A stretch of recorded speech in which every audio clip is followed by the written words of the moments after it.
Are you confused or maybe worried about the president's vaccine mandate? How it could affect your job? Well, the next step will involve lawyers.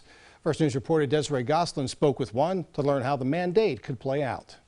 Is it legal? I'm not sure. I guess that's the question, right? I'm not sure either. From my end, since I represent only employers, I think it's not. Tim Jacob exclusively practices labor law. I have had to immerse myself in COVID-related employment regulations and laws since this all started because laws change literally overnight. President Biden's mandate would be carried out by OSHA, the Occupational Safety and Health Administration, who oversees worker safety in the U.S. It is honestly fairly questionable about whether OSHA has the authority to do what they're going to do, but they're going to do it until somebody stops them. Those official guidelines still have yet to be released. So far, the White House has put out a summary of what those regulations will say. The last time I was told to do this for health care took about 6 months. Even though the actual law hasn't been released, Jacob says the announcement gives businesses time to start getting systems in place for when it is. And under current OSHA regulations, that could be a $14,000 fine.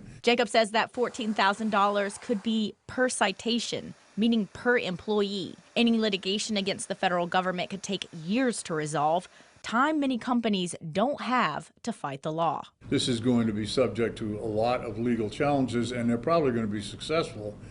But by then, many people might have already figured they've seen the writing on the wall and they're going to get a vaccination. I don't know. In Youngstown, Desiree Goslin, WKBN 27 First News.